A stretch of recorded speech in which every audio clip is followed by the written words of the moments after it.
Hey, I'm just checking the live chat. I put a post up on um, Facebook, on our Facebook group, saying that we're about to go live and suggesting if anyone wants to join in the chat to ask us questions. Because at the time I wasn't sure who would be here. Me and Mark. Mm. You know, it's interesting. I tried to create a Facebook account because a lot of the like sponsorship collaborations I do on YouTube, like they're always asking me, "Hey, can you post on Facebook?" I'm like, "Well, I don't have a Facebook account." So finally, this one company I was working with were like, "Can you please post to Facebook? We really want you to." I'm like, "All right, let me just create a Facebook account." So I tried to do it, and I got some kind of like, I don't know what they call it, like.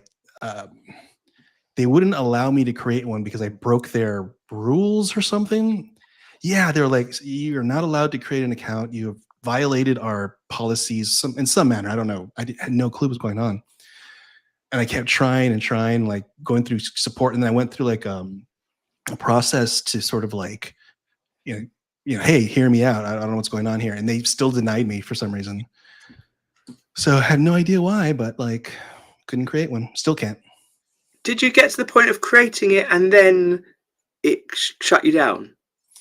I believe so. Yes. I had exactly the same with Instagram. So I've had my Devil and Sons guitars Instagram for 10 years or over 10 years. And last year, the 10th anniversary, I thought I'd set up Devil and Daughters, as I think I've explained before, just to focus on my guitars as opposed to anything that's like general building and instructional and stuff like that. So I set up Devil and Daughters, got the handle that I wanted, put a few posts up, and then I got taken down for violating rules, and I couldn't work out what rules I'd broken. So I had to set it up again, but now with a new handle that wasn't the one I really wanted, and it got taken down again. And I don't really know what I did. So in the end, I managed a third one to set the third one up, and with the third one, I just didn't post to start with, and then I gradually posted. It seems to be okay, but I don't understand what actually, if that was what was happening, if it was I was posting too many straight off the bat. But you'd think anyone that set up a new account would be super keen, wouldn't they? Yeah, that's so weird. So Yeah. bizarre. But it was really hard to find out. Like all I could find on the internet were horror stories of people that had set up accounts and lost them Yeah, with years of info and stuff. that's Hi, Alan in the chat. Hey, Alan. Now, even when I contested it, they're like, it went through some kind of review process, and they came back. Nope, sorry, can't have one. Like, okay, I didn't really want one. Yeah, that's right. You can't have one, but we're not telling you why.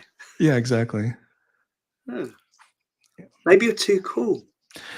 I have no idea what it is, honestly. Too nice a person. Not that I'm dissing Meta, but right. Cool. So, what are we going to talk about today?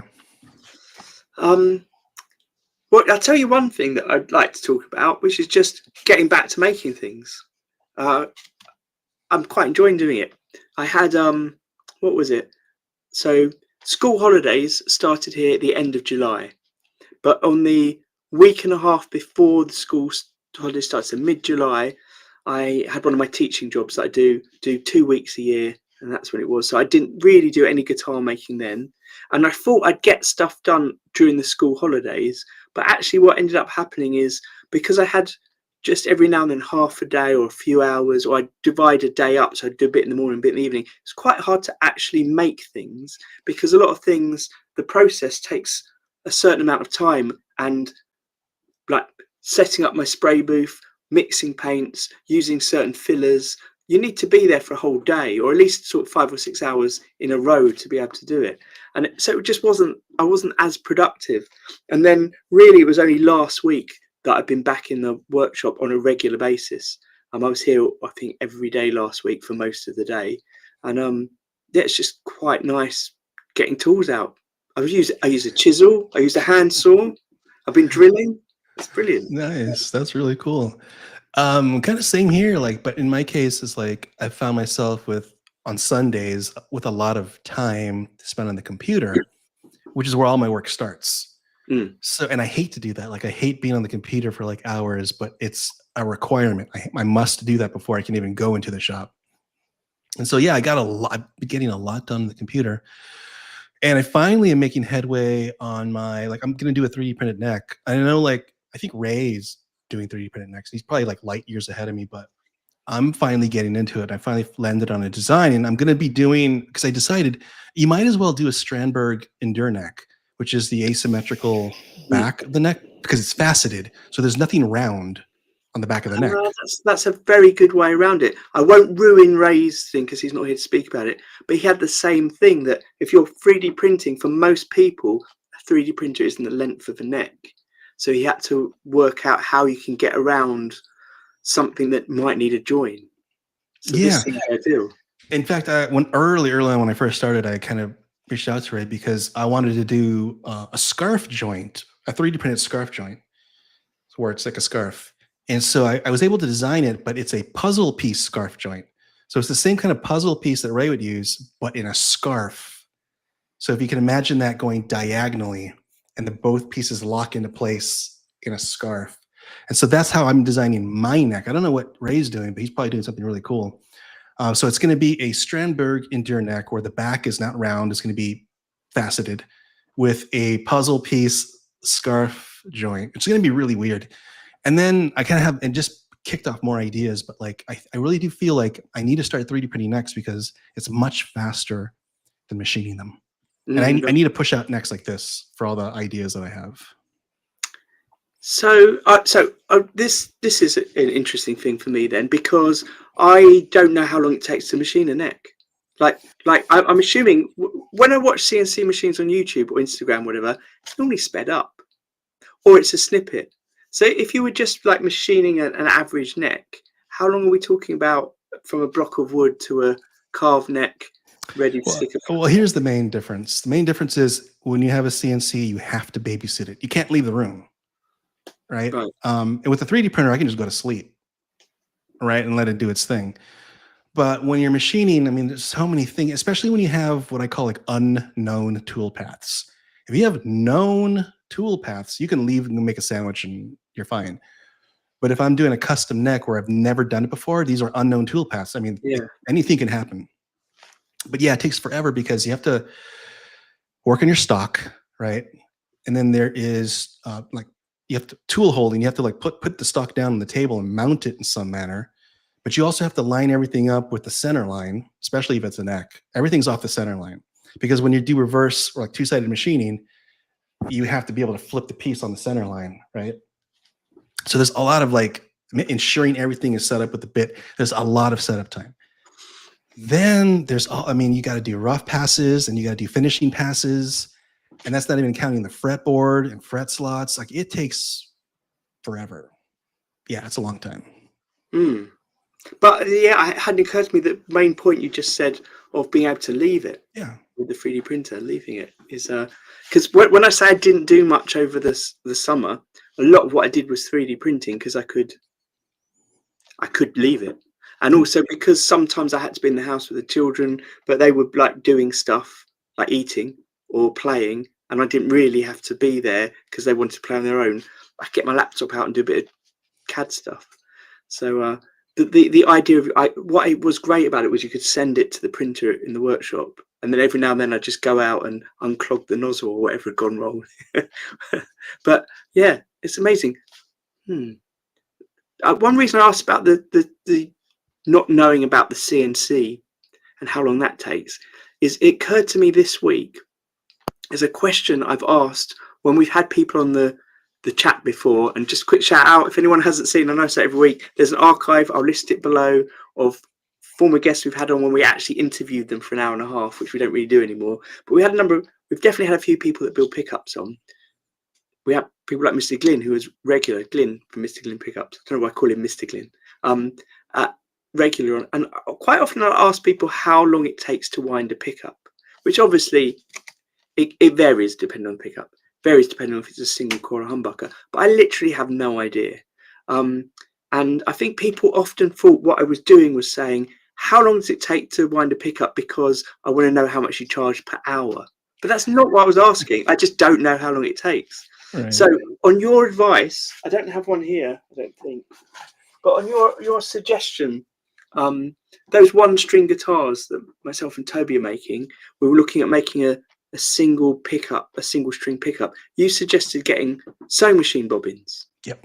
So Toby's got a load, and he's got a sewing machine, which was in his house anyway.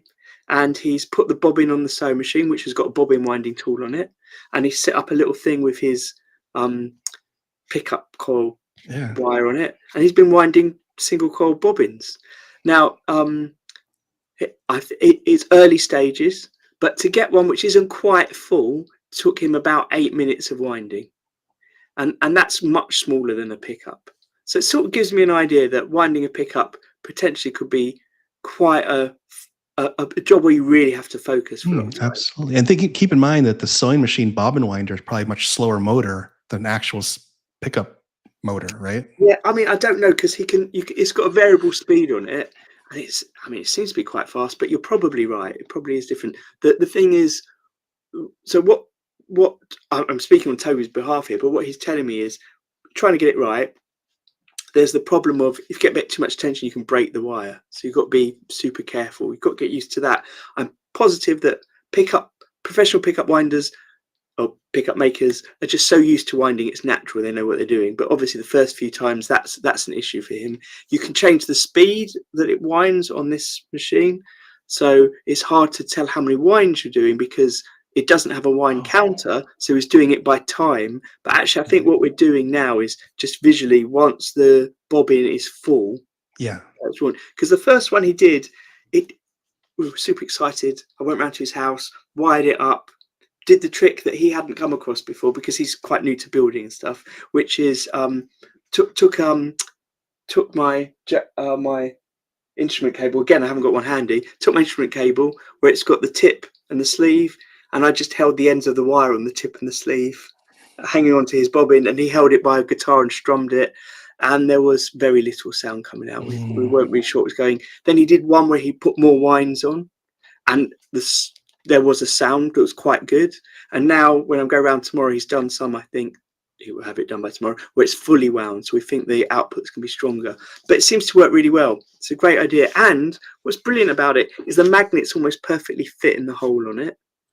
I've 3D printed a little base that clips on it on the bobbins, which allows him to tie off the ends of each coil on it. Nice. So it's been quite a fun process that he's been doing, and then sending me some photos, and I've been 3D printing stuff and dropping it over to him. So I think what we're going to have at the end is, I mean, it's not reclaimed stuff like the bodies of the instruments we are using are, but it is cheap everyday items. And it looks quite interesting. It really does look quite interesting. So thank you for that suggestion. I can't wait to share them. But my point there was, it sounds like so much fun. My point there was, I just had no idea how long certain tasks take. I think that's a thing that surprises people. I've given a few people quotes recently for work on their guitars, and one of them is someone I've done some work for before. And this job, I had to quote him a lot more. Because the job I did before was really simple for him. It was he had a Hofner a violin bass. So he, at the time, he said he doesn't do it so much anymore, was a professional Paul McCartney impersonator, playing in Beatles bands. And he's left-handed bass player, perfect. So he's got his Hofner bass. But he wanted it to look a bit more like Paul's does. So I just did some very light relicking on it to match it up and changing a few little details on it. So that was quite straightforward. But now he's got a guitar, which is, I can't remember what it is. That's terrible. But anyway, it's a guitar that Paul McCartney plays sometimes, and it's right-handed, and he wants it changed to be left-handed. But also, this one is poly. He wants it to be nitro because he hates the poly finish. But instead of, my suggestion was just spray clear nitro over the top. Then you get the nitro feel. He wants it stripped and repainted. So it's quite a long process to totally strip something, restain it, refinish it. So I gave him a quote. He's fine with the quote, but he said he was a bit surprised by it. And actually, if you work it out as a day rate, it's not. It's quite cheap. Yeah, can't really make my money out of it. But what's your process for stripping a guitar? Because I mean, that's hard labor. So what's really tough with this one is it's a hollow body. Hold on. While we're chatting, I'll see if I can work this out. I'll look up his WhatsApp, see what model it was. But the process I have, and actually this is how I've described it in the book I'm writing, is I prefer the heat gun method, but the heat gun method doesn't always work. And the reason it doesn't always work is it's very unpredictable how your guitar has been finished, how thick the layers are, how well it's been done. And one of the key things I find with the heat gun method sometimes is the primer or the sealer that's been put on the guitar often makes it really hard to do the heat gun method if it really seeps into the pores. So I always start with the heat gun method, and that is basically heating small areas and scraping it off. And some guitars, you just heat it and you go in with scraping, it just rolls back and just peels off really nicely and easily. But a lot of them, it doesn't. So I start with that, and then if that doesn't work, I sand it off. And I'm lucky because I've got electric sanders, so I can sand it back to more or less where it needs to be to then do the final hand sand, so I'm not damaging it too much. Because anything you do with electrical is going to leave marks or dents in some way. But that's my way. When I first stripped a guitar, when I was 13 or 14, I bought like that liquid gel stuff you put on guitar and strip it. And all I remember is fumes, bubbles, and not much happening. I actually tried it again recently just to see. And maybe you can get ones that strip poly, but this one I didn't. Have you stripped instruments like that before? Never. I've seen them done on YouTube, and after I've seen them done, I'm just like, I don't want to do that. Sanding is the best way probably, but if the heat gun works, if you've got the right guitar, it's like spreading butter. So easy. So it's a Epiphone Casino Coupe that he's got. So that might be a little bit more difficult because it's got like an arched top, doesn't it? Yeah. But that, I mean, you can still sand that. I mean, for like doing your heat gun scraper method. Yes, I think this one would definitely need sanding. But still, on the sides, I would definitely start with the heat gun. And also, one of the things about the heat gun is if it is right, if you've got the right guitar, I think it won't be a problem because you'll heat bits of it and you'll be able to get into an edge and then it just peels away. So one guitar, for example, that I've had that work on so well was a Dean Dimebag Razorback, which had a print on the top. So I'm not sure the method they used to put that on, but it was primed and sealed and painted in a color. But then this image was presumably applied with some sort of adhesive material, but it's one solid image that's put on. So when I heated it, it just peeled off in these lovely sections. Brilliant. Nice. Yeah, I always wondered how they do those prints on those guitars. One of the things that I find about those prints is when I discovered that some guitars that look like they've got flame tops are just prints. Yeah. It's a bit of a disappointment knowing that, but they don't really do that anymore, though. They used to do that back in the day. Oh, good. I think the market's way too competitive to do a print. Like people will actually use a veneer. Yeah, I guess with a print, there's the potential that you just notice in the shop all of these ones lined up with exactly the same wood grain on them. Yeah. But I do remember those guitars. Like it was just so weird to have a printed flame or curl or whatever.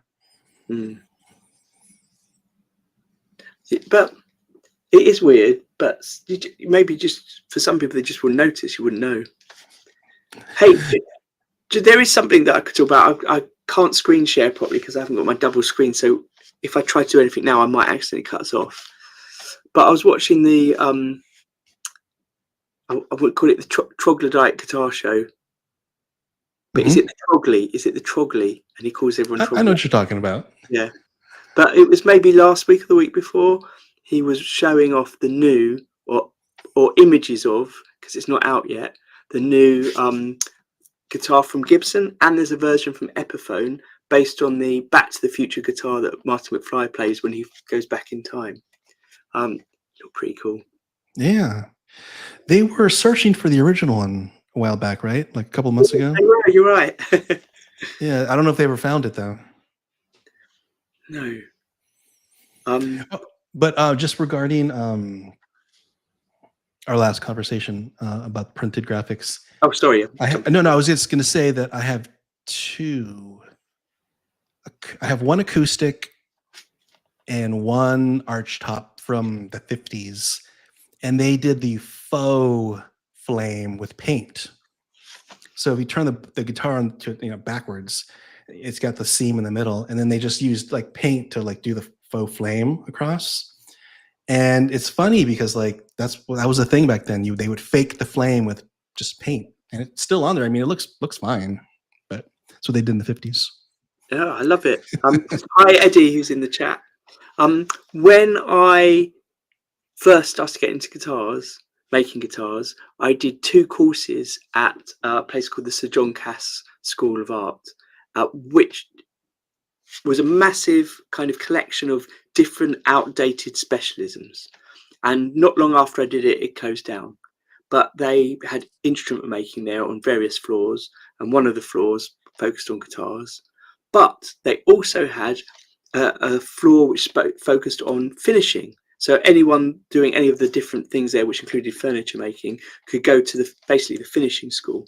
And I did a couple of short courses there. One on contemporary finishing using spray guns and stuff, and one on French polishing. And the guy that ran the French polishing course was a professional French polisher when he was younger. And now, I don't know, maybe he was in his 70s. That's how I remember it. He may have been a bit younger than that. He taught it, and he definitely also taught that idea of the painting the fake wood finishing as one of the things you could do there, because there was a course on all these like fake marble effects and things like that, which I guess would have been a thing when you couldn't get things like prints or vinyl or other ways of spraying on it.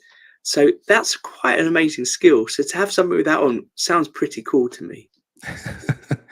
Yeah, and the 2 guitars that I have, they were like, I guess, cheaper models back in the day. Now, my guitars are made in the USA. That's why I bought them, because you can get old Harmonies from the 50s that are they're stamped, made in the USA, and that's the selling point. And they're solid wood too, so like there's no laminate pieces in these guitars.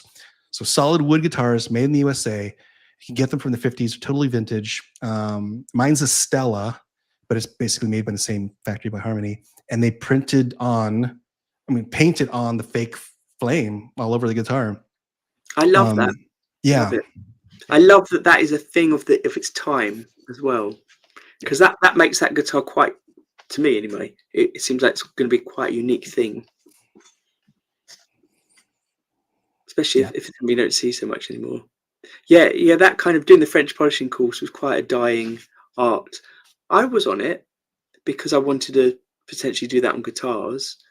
There were only like 5 of us on it, I think, but one of them was someone who was a decorator, decorated houses, but very high-end houses, and he wanted to learn French polishing because they do a lot of banister work, big stairways in posh houses that are all wooden, and sometimes it needs repair work or updating or just sort of refinishing.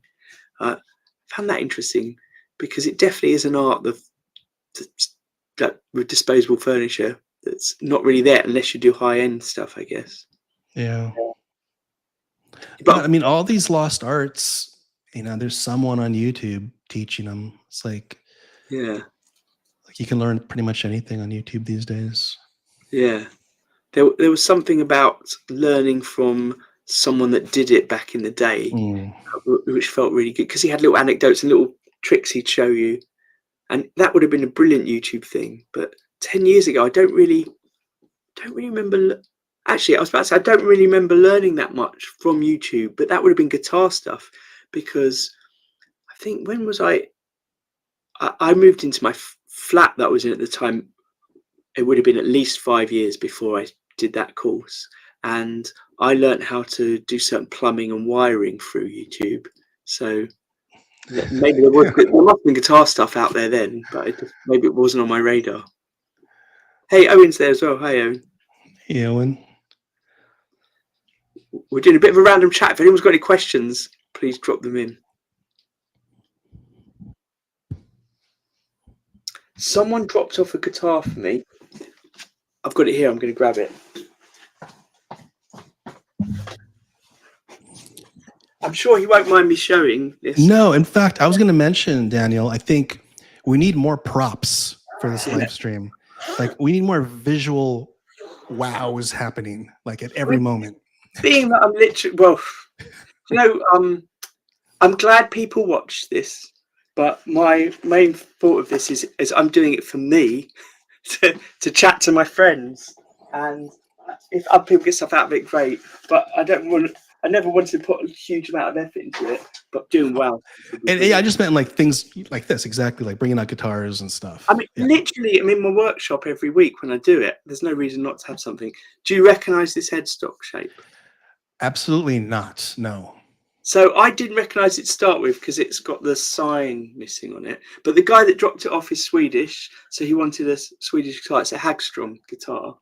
But him and his friends, I don't know when, a number of years ago, stripped the paint off of it, made some changes. He put this fake F hole in it, and it's for someone that's probably never done something like that before. It's not bad. There's some bits on the surface which aren't completely flat. You can feel them. They're probably machine sanded it to start with. But what he wants is just to restain it and make a few other changes on it. A bit of relicking. But what's really interesting is when he did it, because they took off so much wood from the neck pocket when they were stripping it. Sorry, so much thickness when they were stripping the varnish off. There's no. I don't know if you can see it. There's a little black stripe there. I see it.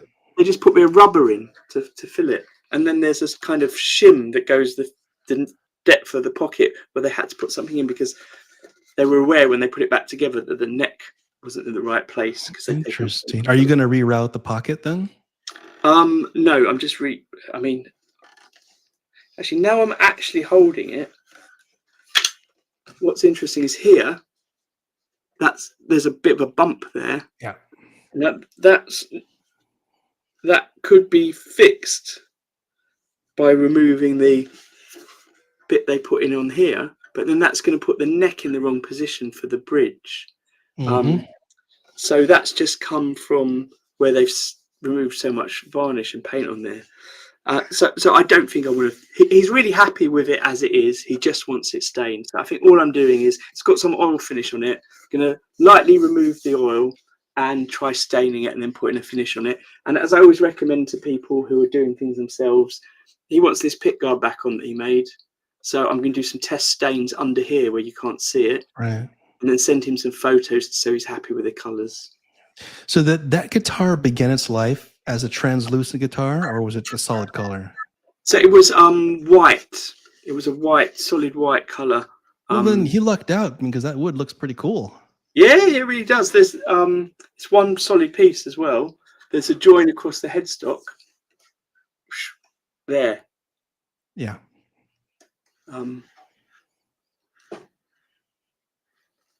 Hold on a minute. Yeah, it's just a straight join there.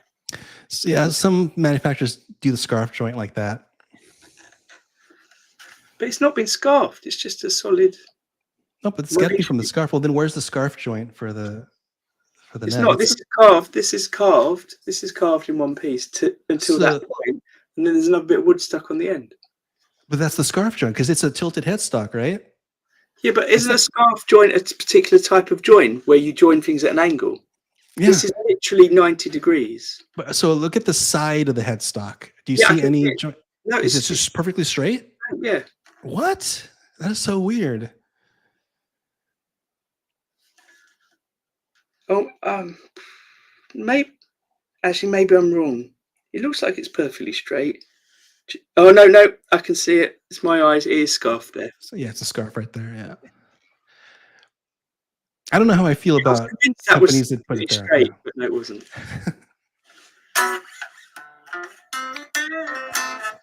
And that's a left-handed? No, this one's a right-handed one. Okay, so you're just reversed. You can tell if I'm reversed. Does this say Devil and Sons, or does it say? I can't. It's reversed. Yeah, it's definitely reversed. Even that, I've become an amazing left-handed player. So he's got some tuning stability issues with it. So I can't actually do any work on it for 4 or 5 weeks. So what I'm doing is I'm setting it up here tomorrow probably, and then just over the next few weeks I'm going to play it every couple of days to see if I can work out what the tuning issues are. I actually think it's probably the strings as opposed to anything else, because there's not much on this that can move apart from the tuning pegs. The saddles seem pretty fixed in place there. I don't know. We will see. Very nice. Oh, Owen's just said in the chat. Oh, first of all, Mr. Babinga said that doesn't make sense, but that was probably me talking rubbish about the scarf joint, which I'm sure was straight there. Eddie said he couldn't hand it back without getting this guitar to its optimum. I mean, I will mention it to him, but it's just going to cost more money to do lots of little changes. You know, I've given him a quote for staining it and things, and he likes it as it is. He just wants to change the colour. And sometimes I feel like, you know, some of those things are because that's how he's done it. He stripped it and did all that himself. So maybe he wants all that there, but I'll mention it to him. And Owen said he's off to Europe in the car next month via 2 wood suppliers. Or possibly via 2 wood suppliers. That's cool.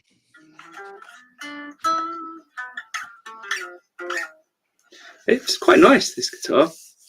The so it's got an oil on the back, and I've definitely become more of a convert to oil finishes recently, because actually I always liked a very satin nitro kind of finish on my guitars, or if it was like a poly and a very gloss, I like to sand it back to make it a bit satin. But some of the oils just feel so nice when you play.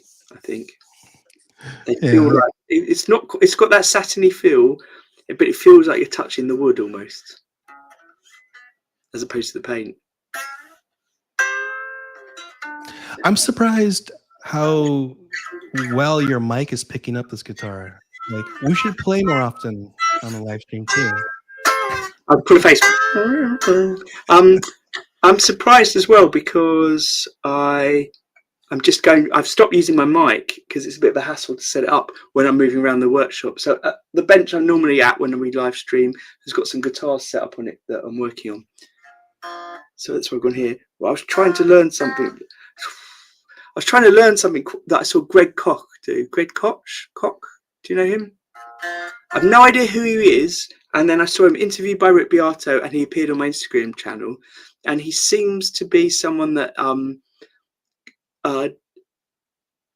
plays guitar, but does a lot of education work as well. So he's like at guitar shows doing clinics and things like that. And his Instagram is full of him just playing little licks and going, oh, here's a little lick you can try. And they're quite hard work. They're like, this one he describes as a tongue twister. And I started learning it about 3 weeks ago, and I haven't played it again for 3 weeks. I can't remember how it went at all. It definitely started like a C chord. No, my brain's gone blank. I've always been someone that can't just play a guitar. I need to learn something. But normally I used to be, if I learnt it and really learnt it, it would stay in my head. But if I hadn't properly focused on it, like 2 days later, it would be gone. Same here. Like I record everything. Like I can't remember a single riff at all. Like it's got to be recorded. Yeah, I'm just reading the chat. Eddie's hoping to get back into his workshop in the new year. Owen's Telly's got Greg Koch pickups in it. He was, when I saw him interviewed, absolute crazy character. That's what made me, when he appeared on my Instagram, follow him. And just seeing I quite enjoy Instagram for the sort of 30-second clips of people playing things. It's kind of quite fun just to get a random mix of things appearing that are bite-sized, because sometimes that means they picked like a key thing, a really catchy riff, a really cool bit of a solo, and it's more enjoyable than sometimes having to sit through quite long things. I watched a clip of Mark Knopfler the other day, the title was "The Best Live Solo Ever." Really long. And it took a while to get to the solo. It was really long. It was very good though, but I don't know if it was the best live solo ever. I mean, that's big words there. Yeah. But it got me to watch. Hey, clickbait. Yeah, that's the whole point, right? Keep you scrolling, keep you watching. 10,000 times for finger muscle memory. Yeah, it's all muscle memory. Most of it's muscle memory. And I think I mentioned this before in the live stream. Like, if I ever taught guitar lessons, it would be the Karate Kid method. Paint the fence, wash the car, because it's all muscle memory. Like, you gotta have all this going on. Yeah. So I don't have any kind of routine or exercises that I do, but I do know that you gotta like just play it over and over and over again. So my trick is on the couch, watching TV, the guitar in my lap, and I'm not even thinking, watching TV, and I'm making sure that the 10,000 times is happening while I'm watching. That's the only way to do it. I'm envious of you. If I have a guitar in the house and I start playing, I just get stop that from various voices on that. I must annoy my family. I understand. Like, I must annoy them, but they don't tell me anything. But I'm usually there just making noises. My eldest is just starting guitar lessons, so maybe it would change. Maybe people will be more tolerant in the house. Talking of which, I got out my old Spanish guitar for her to take in, and it's really interesting how when I learned when I was 11 through to 18, I practiced a lot and of the Spanish stuff. I can still play some of those songs quite easily now, even though I haven't played guitar properly for a long time and I haven't played Spanish guitar properly for ages. So that is totally burnt into my muscle memory. And I'm not sure if that's because of how much I practiced or because the age I was when I was doing that. Like an early thing. Yeah, there was nothing else to do back then. Like, when I was a kid, it was too hot to go outside, and you just practice all day long. Practice. Mm. Yeah. Yeah. I heard someone say the other day that when you see someone that's really good at something, so like a guitarist, and you say to them, "Oh, you're just so naturally talented," it can be a little bit offensive to them, because that doesn't take into account they've probably put thousands of hours of work into that. Oh, They yeah. may be naturally talented, but so maybe saying you must have practiced a lot might be a bit more of acknowledgement of the hard work. Right on. Yeah, I like that. I was going to say something. I totally forgot. It made me think of, I guess, something I read an article with Yngwie Malmsteen once a while back. And he was one of those kids who was just like, I practiced guitar for 8 hours a day. Now, I don't know how much of that is just like, baloney, but I believe it. I believe that he was like in a room practicing guitar for 8 hours a day when he was a teenager. Like, it makes sense. Mm. Yeah. I played in a couple of bands with a guy called Dave, maybe 3 bands now with this guy called Dave, and he grew up near me, so friend of friends. I met him after I left school though, and he is incredibly talented. His guitar playing is amazing, but it is literally down to the fact that he did spend 8 hours a day every day as a teenager playing. And when he says that, I know he did it. Incredible. Yep. It definitely shows. Oh, Eddie's mentioned a push bike guitar video that went viral. What? What is that? It was a bike, but the metal frame had become part of a guitar somehow, and the neck stuck out the front. I vaguely remember that. Went so viral it didn't leave an impact really, but yeah. So it seems that people put guitars on anything. Wait, so you would ride the bike, you would stop, pick up the bike, and then play it? Yeah. Well, maybe. I mean, some people can ride their bike without really using the handles too much. That's what I meant. Or did you play it while you were riding the bike? I remember it being in the video something different. Again, I'm not going to look that up. Homework for everyone. Go and look that up. Or not. Yeah. Um, yeah, I'm just sorry. My mind went to, have I seen any other viral guitar things recently? About it could have been as long as a year ago. I changed my guitar feed, my Instagram feed, and sort of got rid of lots of my friends that were on it. Got rid of lots of things on it that I used to follow. So it was just guitars and things that I were connected that were kind of inspirational to me. So that was some artists and illustrators and some sci-fi stuff. But it's gradually crept away from guitars recently, back to random nonsense. No, I did the same thing literally like 2 weeks ago. It was just like, I don't want to.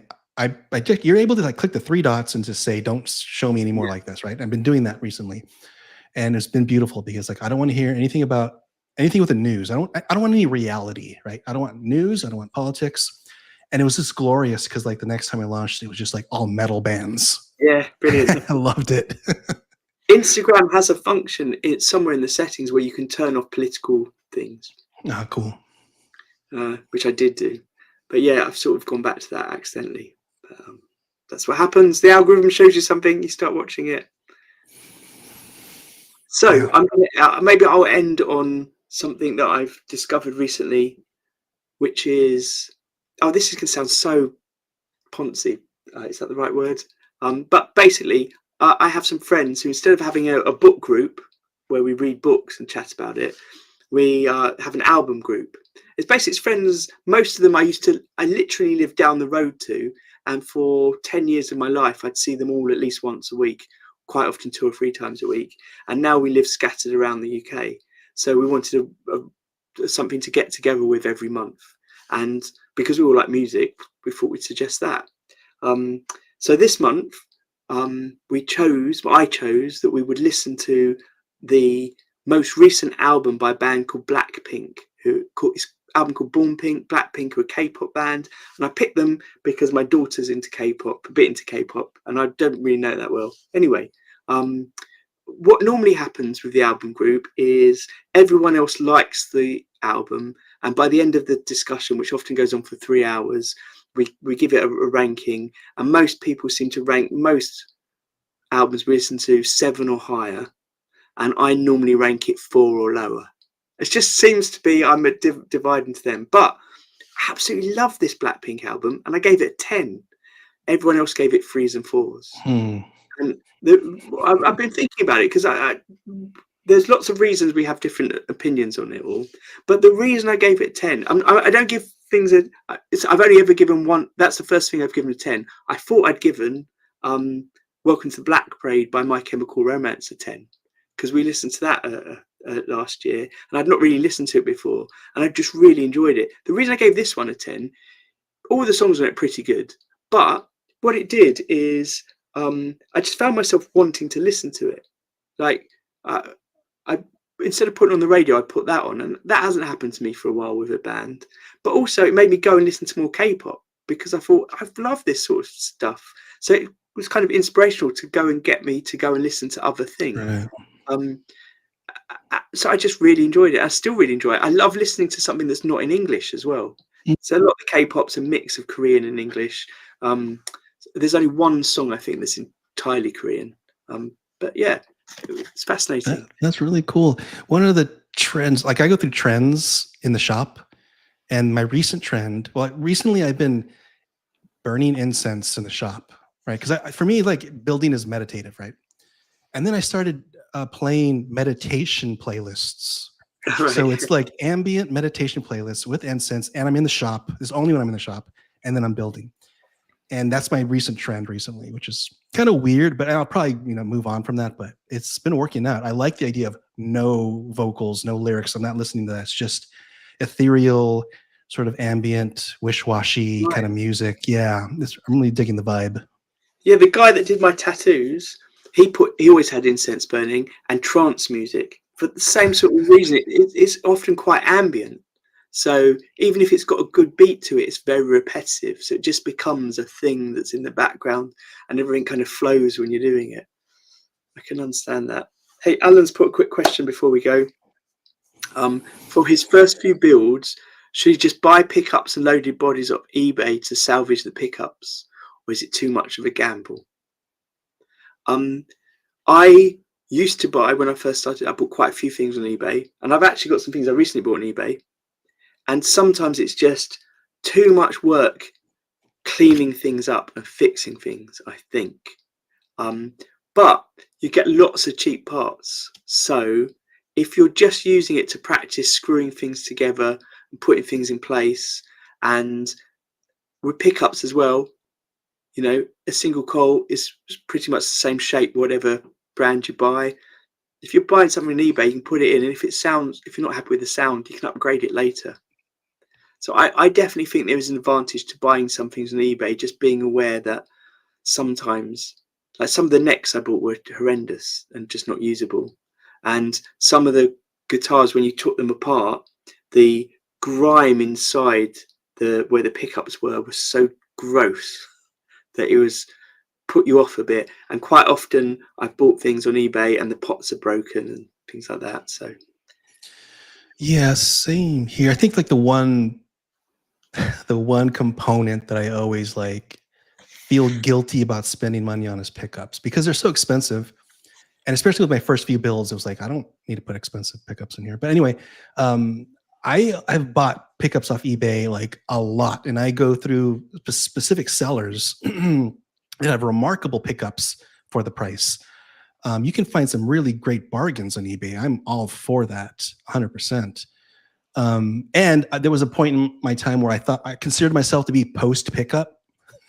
yeah. So because when I started using modelers, like they got to be a point where it's like, it didn't really matter what pickups are in the guitar. You can dial everything in those modelers. Like I can even adjust like if I'm using a silicone transistor or germanium, like you can dial in the exact tubes. Like if you want whatever tubes you want, like it's crazy how much you can dial in. It got to the point where it was like, it didn't matter if I had this brand or that brand or humbuckers or single coils or P9s. It made zero difference. I would always dial it into my ears, and it made no difference what pickups were in my guitar. Now, there was a time when I totally believed I was post pickup, but I'm back on pickups again. Like I really like pickups. But yeah, it's okay to buy off eBay. I do it all the time. Yeah. And also, I'm not 100% certain what I think on this, whether buying a second-hand guitar on eBay where you're just spending like 80 quid is better than buying an 80 quid guitar on eBay or Amazon that's new, because some of those cheap guitars aren't bad for what you're paying compared to how bad a second-hand guitar can be. And also, until just a few weeks ago, really, because I've been building these one-string guitars, I've used up all my old pickups, but I had a massive pile of pickups I pulled out of stuff. And some of those pickups are just OEM unbranded stuff off cheap guitars. Some of them turn out to be really good. Like they've accidentally overwound them or something. They're really, really cool. Right. I've found that same thing. Like the OEM pickup on the EVH Wolfgangs were some of the best pickups I've ever heard in my life. And then those OEMs on the cheapest Ibanez Geo model, like holy smokes, that humbucker was like so good. So like, yeah, some of those OEM pickups, who knows what it is? Maybe they're overwound or something, but like they were great. Nice. Yeah, as just said, it seems daft buying expensive pickups to put them into potential firewood. Hey, if you buy expensive pickups, you can swap them into every guitar build you do. Every time you buy build a new guitar, you can always take the expensive ones and move them across. But like Eddie and we've just said, you can upgrade the pickups quite easily anyway. But I would say you're in the UK, and Warman guitars, Warman pickups are not expensive, and they're really pretty good for what you're getting. And as I say a lot, I think it's because they come packaged in a little bit of cardboard, maybe some bubble wrap, and sometimes there's a bit of paper on it which tells you about what the wiring is, if it's like a four lead wire, and that bit of paper is maybe it's printed it 100 times on an A4 sheet and cut it up because it's so tiny. It's like really, really frugal in the packaging. It just saves loads of money. As far as I know, they're like the ones you might buy from another company that built in China, but then he gets them in the UK, he does something to them. So I think he tests everyone out. I think sometimes he changes base plates and the wiring. So he makes some alterations to them, but they all seem pretty good. And you could get a set of those for the same price as buying a second-hand guitar if you're only using the pickups. I'd do something like that. Yeah. Nice. So, Mark, before we go, I know I've said this a couple of times. Is there anything you're particularly working on now? You're back in the workshop. You're next, but is that your main focus at the moment then? Let me see. I always make to-do lists. Yeah, so I'm going to be doing the EndurNeck on the 3D printer. I'm building a zither. That's my next project. I'm doing a PCB, a custom PCB circuit on the CNC, and I'm going to be doing some other things. Yeah, I got a whole list of projects that I'm doing. But yeah, I'm back in the shop for sure. Oh, nice. Exciting.